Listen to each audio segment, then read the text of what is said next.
रिश्ते हैं हमारे भारत और पाकिस्तान के। कभी युद्ध कर लेते हैं, फिर समझौता कर लेते हैं, फिर युद्ध कर लेते हैं, फिर समझौता कर लेते हैं। ऊपर गोली चलती रहती है, नीचे वार्ता चलती रहती है। रिश्ते बड़े अच्छे हैं, रिश्ते हैं हमारे। लेकिन अगर वाजपेयी जी जब लाहौर गए तब भी करगिल घुसपैठ हो चुकी थी, तो फिर लगता है कि अब रिश्ते समाप्त।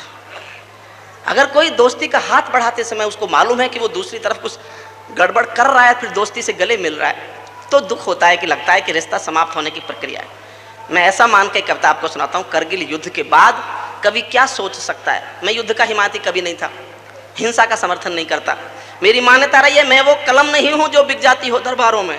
मैं शब्दों की दीप सिखा हूं अंधियारे चौबारों में। मैं वाणी का राजदूत हूं, सच पर मरने वाला हूं, डाकू को डाकू कहने की हिम्मत करने वाला हूं। मेरी कलम वचन देती है अंधियारों से लड़ने की, राजमहल के राज मुकुट के आगे तनकर अड़ने की। उस कवि का मर जाना ही अच्छा है जो खुददार नहीं। देश जले मैं कुछ ना बोलूं, मैं ऐसा गद्दार नहीं। देश जले मैं कुछ ना बोलूं, इसलिए करगिल युद्ध के बाद मैंने कविता बोली है। दुश्मन ने विश्वासघात का छुरा पीठ में गाड़ दिया, दुश्मन ने विश्वासघात का छुरा पीठ में गाड़ दिया। शिमला समझौते में खींचे मानचित्र को फाड़ दिया। बारूदी अंगारे लेकर सीमा रेखा लांग चुका, कसमें वादे प्यार मोहब्बत सब खूंटी पर टांग चुका। तो तुम भी घातों का निर्णय एक बार हो जाने दो, एक युद्ध सीमा रेखा के आर पार हो जाने दो, एक युद्ध सीमा रेखा के आर पार हो जाने दो। भारत सारंधाहाड़ी के अरमानों की थाती है, लक्ष्मीबाई चूड़ावत के बलिदानों की थाती है, गांधी गौतम महावीर के संदेशों की धरती है, संत कबीरा गुरु नानक के उपदेशों की धरती है। सूरज सबसे पहले किरणें इस धरती को देता है, सूरज सबसे पहले किरणें इस धरती को देता है। ईश्वर भी अवतार हमेशा इस धरती पर लेता है, ईश्वर भी अवतार हमेशा इस धरती पर ले। और केवल एक गवाही काफी है ये सिद्ध करने के लिए कि ये देश कभी बहुत महान था, ये जगत गुरु था, हिंदुस्तान सारी दुनिया का गुरु था। इसको सिद्ध करने के लिए केवल एक पंक्ति पढ़ता हूँ, एक गवाही इतिहास की, और आपको लगे एक गवाही से सबूत मिलता है कि हम महान थे, तो सदन के एक एक व्यक्ति की तालियां चाहूंगा सुनना है। सूरज सबसे पहले किरणें इस धरती को देता है, सूरज सबसे पहले किरणें इस धरती को देता है, ईश्वर भी अवतार हमेशा इस धरती पर लेता है। विश्व विजेता हमको मेहंदी रोली देकर चला गया, विश्व विजेता हमको मेहंदी रोली देकर चला गया। सेल्यूकस अपनी बेटी की डोली देकर चला गया, सेल्यूकस अपनी बेटी की डोली देकर चला गया। मेरे भारत का कोई भी हमलावर इतिहास नहीं, और हमारे पास किसी का मुट्ठी भर आकाश नहीं। जिन्ना ने गांधी जी से जो भी मांगा सम्मान दिया, भारत माता का बंटवारा सहकर पाकिस्तान दिया। लेकिन चंद महीनों में ही तुम मौका दिखा बैठे, कश्मीर पर हमला करके अपनी जात दिखा बैठे, कश्मीर पर हमला करके अपनी। और इतिहास पर उंगली उठाने जा रहा हूं साहब, मेरी उंगली उठती ठीक लगे तो ताली बजा देना, ठीक नहीं लगे तो मत बजाना। इतिहास पर उंगली उठाने की हिम्मत भी कर रहा हूं और कोशिश भी कर रहा हूं, सुनना है। लेकिन चंद महीनों में ही तुम मौका दिखा बैठे, कश्मीर पर हमला करके अपनी जात दिखा बैठे। नेहरू जी की एक भूल का ये अंजाम हुआ देखो, नेहरू जी की एक भूल का ये अंजाम हुआ देखो। सांप गले में पड़ा हुआ है ये परिणाम हुआ देखो, सांप गले में पड़ा हुआ है ये परिणाम हुआ देखो। हमने ढाका जीता, भारत का झंडा गड़ सकता था, दर्रा हाजी पीर जीत कर भी भारत लड़ सकता था। लेकिन हम तो ताशकंद के समझौते में चले गए, और हमारे लाल बहादुर जी दुनिया से चले गए, और हमारे लाल बहादुर जी दुनिया से चले गए। पाक धरा से मिट ही जाता मौके टाल दिए हमने, पाक धरा से मिट ही जाता मौके टाल दिए हमने। लाखों कैदी भुट्टो की झोली में डाल दिए हमने, लाखों कैदी भुट्टो की झोली में डाल दिए हमने। हम परमाणु ताकत होकर भी लाहौर गए बस में, हमने शिमला समझौते की कभी नहीं तोड़ी कसमें। फिर भी बार बार हमलों से भारत घायल होता है। आदरणीय, जो कहना चाहता था वो सुनना। हम परमाणु ताकत होकर भी लाहौर गए बस में, हमने शिमला समझौते की कभी नहीं तोड़ी कसमें। फिर भी बार बार हमलों से भारत घायल होता है। मैं दिल्ली से पूछ रहा हूँ आखिर ये क्यों होता है, मैं दिल्ली से पूछ रहा हूँ आखिर ये क्यों होता है। उत्तर कहीं नहीं मिलता है, शर्मसार हो जाता हूँ, इसीलिए मैं कविता को हथियार बना कर गाता हूँ, इसीलिए मैं कविता को हथियार बना कर गाता हूँ। मैं दिल्ली से पूछ रहा हूँ धोखा कैसे खाया था, ये कविता मैंने दिल्ली में पढ़ी तो वाजपेयी जी खबर आई, चुप हो जा, मैं कमेटी बिठा के पता लगा रहा हूँ। मैं चुप हो गया। कमेटी की रिपोर्ट आई है, बड़ी महत्वपूर्ण रिपोर्ट है वो, सुब्रमण्यम कमेटी। 4 महीने की मेहनत है उसकी। उसको 2 काम सौंपे गए थे, घुसपैठ हुई कैसे और आगे से हो ना, इसके उपाय बताओ। 4 महीने मेहनत की उन लोगों ने, बड़ा महत्वपूर्ण निष्कर्ष निकाला है। जानते हो क्या निष्कर्ष है?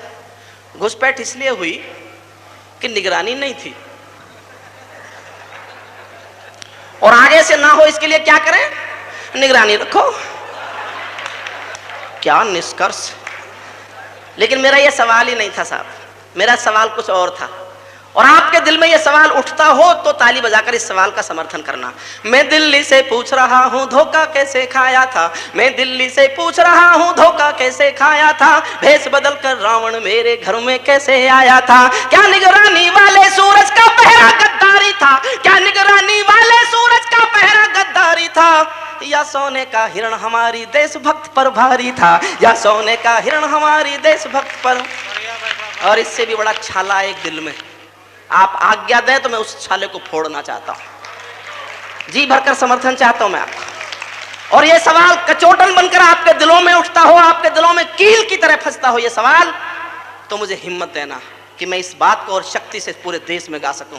जो हमलावर मेरे पर्वत की सीमा में आए थे, जो घुसपैठी मेरे पर्वत की सीमा में आए थे, अपनी अपनी मुट्ठी में बारूद छिपा कर लाए थे, जो मंसूबे बांध रहे थे वे करगिल को बांटेंगे और सियाचिन भारत माँ के मानचित्र से काटेंगे, जिनके कारण जली चिता की राख अभी तक गर्म पड़ी, कल परसों जो भरी गई थी मांग बिना सिंदूर खड़ी, जिनके कारण श्वेत हिमालय गर्म खून से लाल हुआ, जिनकी तोपों के गोलों से घायल मां का भाल हुआ, उनको क्षमादान देने का निर्णय कैसे लिया गया, उनको घर से वापस जिंदा जाने कैसे दिया गया।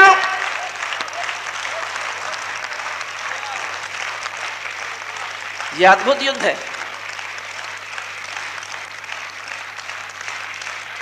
मैं अपने गांव गया था, मेरे गांव के किसानों ने पूछा यह क्या हुआ था भाई, तू पढ़ा लिखा है, जरा हमको हिंदी में समझा दे। मैंने कहा साहब हुआ कुछ नहीं था, मान लो आपके घर में कोई डाकू आ जाए और आप चुपके से टेलीफोन कर दें पुलिस को, पुलिस आके डाकू को घेर ले, उस डाकू को मार सकती थी, पकड़ सकती थी, समर्पण करा सकती थी, लेकिन पुलिस को ऊपर से आदेश आया इस डाकू को मत पकड़ो, इस डाकू को मत मारो, ये वापस जाना चाहता है, वापस जाने दो। डाकू ने कहा हाँ वापस जाना चाहता हूं, लेकिन थक गया हूं, 2-4 दिन आराम करके वापस जाना चाहता हूं। तो पुलिस को खबर दी गई कि इसको आराम करके वापस जाने दो। ये करगिल युद्ध था। इसके सिवा और क्या युद्ध था? ऑपरेशन विजय मना लिया आपने, क्या जीता था? उत्तर देता हूं, एक पंक्ति में सुनना। उनको क्षमादान देने का निर्णय कैसे लिया गया, उनको क्षमादान देने का निर्णय कैसे लिया गया, उनको घर से वापस जिंदा जाने कैसे दिया गया, बिना समर्पण छोड़ दिया है मनमानी शैतानी को, राजनीति की गाली है ये सेना की कुर्बानी को, राजनीति की गाली है ये सेना की कुर्बानी को। सेना मर मर कर पाती है, दिल्ली सब खो देती है, और शहीदों के लोहू को शाही से धो देती है। मैं इस कायर राजनीति से बचपन से घबराता हूँ, इसीलिए मैं कविता को हथियार बना कर गाता हूँ, इसीलिए मैं कविता को हथियार बना कर गाता हूँ। गीत मेरी भाषा नहीं है, गीत मेरी विधा नहीं है, लेकिन जिस दिन कैप्टन मनोज तलवार का शव मेरठ आया था, मैंने बहुत दूर से, इतनी भीड़ थी, बहुत दूर से बस पता चला कि शव जा रहा है। 2 पल को लगा कि कुछ पलकों में आंसू हैं, और किसी भी आंख में जब टेलीविजन पर शहीदों की शव यात्रा देखकर आंसू आए हों, उन आंसुओं के लिए एक छंद लिखा है मैंने। और किसी मंदिर में मुझे पूजा करनी हो और मुझे आरती याद नहीं हो, तो मैं इन पंक्तियों को पढ़ सकूं, ये कहकर मैं आपके सामने अपना श्रेष्ठतम पढ़ने जा रहा हूं। मैं दिनकर का 5 जन्म भी गहन मौन में खोया हूँ, मैं दिनकर का 5 जन्म भी गहन मौन में खोया हूँ, उन बेटों की याद कहानी लिखते लिखते रोया हूँ, जिन माथे की कुमकुम बिंदी वापस लौट नहीं पाई, जिस माथे की कुमकुम बिंदी वापस लौट नहीं पाई, चुटकी झुमके पायल ले गई कुर्बानी की यमराई, कुछ बहनों की राखी जल गई है बर्फीली घाटी में, वेदी के गठबंधन मिल गए हैं करगिल की माटी में, पर्वत पर कितने सिंदूरी सबने दफन हुए होंगे, 20 बसंतों के मधुमासी जीवन हवन हुए होंगे, टूटी चूड़ी धुला महावर रूठा कंगन हाथों का, कोई मोल नहीं दे सकता बासंती जज्बातों का, कोई मोल नहीं दे सकता बासंती जज्बातों। एक क्षण को मन में सोचना, एक क्षण के लिए, जो पहले पहले चुंबन के बाद लाम पर चला गया, जो पहले पहले चुंबन के बाद लाम पर चला गया, नई दुल्हन की सेज छोड़कर युद्ध काम पर चला गया, उसको भी मीठी नींदों की करवट याद रही होगी, खुशबू में डूबी यादों की सलवट याद रही होगी, खुशबू में डूबी यादों की सलवट, उनको भी मीठी नींदों की करवट याद रही होगी, खुशबू में डूबी यादों की सलवट याद रही होगी। उन आंखों के दो बूंदों से सातों सागर हारे हैं, उन आंखों के दो बूंदों से सातों सागर हारे हैं, जब मेहंदी वाले हाथों ने मंगलसूत्र उतारे हैं, जब मेहंदी वाले हाथों ने मंगलसूत्र, उन आंखों की दो बूंदों से सातों सागर हारे हैं, जब मेहंदी वाले हाथों ने मंगलसूत्र उतारे हैं। गीली मेहंदी रोई होगी छुपके घर के कोने में, ताजा काजल छूटा होगा छुपके छुपके रोने में, जब बेटे की अर्थी आई होगी सूने आंगन में, जब बेटे की अर्थी आई होगी सूने आंगन में, शायद दूध उतरवाया हो बूढ़ी माँ के दामन में, शायद दूध उतरवाया हो बूढ़ी माँ के। और आप जानते हैं सारे संसार में ये परंपरा है कि स्त्रियां अर्थी को कंधा कभी नहीं देती, लेकिन सीकर का एक बेटा मरा करगिल में, उसकी पत्नी ने दुनिया में पहली बार नई परंपरा पैदा की। यह संसार में पहली घटी घटना है, इससे पहले संसार में किसी भी औरत ने शव को कंधा नहीं दिया था। दो पंक्तियां पढ़ता हूं साहब। जब बेटे की अर्थी आई होगी सोने आंगन में, शायद दूध उतर आया हो बूढ़ी माँ के दामन में, वो विधवा पूरी पृथ्वी का बोझा सर ले सकती है, वो औरत पूरी पृथ्वी का बोझा सर ले सकती है, जो अपने पति की अर्थी को भी कंधा दे सकती है, जो अपने पति की अर्थी को भी कंधा दे सकती है। मैं ऐसी हर देवी के चरणों में शीश झुकाता हूँ, इसीलिए मैं कविता को हथियार बनाकर गाता हूँ, इसीलिए मैं कविता को हथियार बनाकर। जिन बेटों ने पर्वत काटे हैं अपने नाखूनों से, कल्पना करो कैसे लड़े होंगे -30 टेम्परेचर में। जिन बेटों ने पर्वत काटे हैं अपने नाखूनों से, उनकी कोई चाह नहीं है दिल्ली के कानूनों से। जो सैनिक सीमा रेखा पर ध्रुव तारा बन जाता है, उस कुर्बानी के दीपक से सूरज भी शर्माता है। गरम दहानों पर तोपों के जो सीने अड़ जाते हैं, उनकी गाथा लिखने को अंबर छोटे पड़ जाते हैं। उनके लिए हिमालय कंधा देने को झुक जाता है, कुछ पल को सागर की लहरों का गर्जन रुक जाता है। उस सैनिक के शव का दर्शन तीरथ जैसा होता है, चित्र शहीदों का मंदिर की मूर्त जैसा होता है, चित्र शहीदों का मंदिर की। और अंतिम पंक्तियां पढ़ता हूं कविता की। बार बार की गद्दारी को भारत क्यों सह जाता है, बार बार की गद्दारी को भारत क्यों सह जाता है।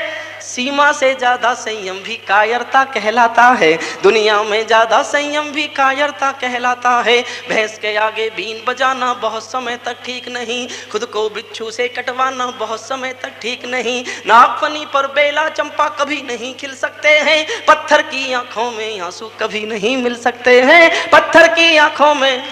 और बहुत जोश में कहना चाहता हूं, और जोश में ही प्रतिक्रिया होनी चाहिए। जिनके कारण पूरी घाटी जली दुल्हन सी लगती है, जिनके कारण पूरी घाटी जली दुल्हन सी लगती है। पूनम वाली रात चांदनी चंद्र ग्रहण सी लगती है, जिनके कारण माँ की बिंदी दाग दिखाई देती है। वैष्णो देवी माँ के घर में आग दिखाई देती है। जब तक ये जिंदा है तब तक करगिल जंग अधूरी है। इन जाफर जयचंदों का मर जाना बहुत जरूरी है, इन जाफर जयचंदों का।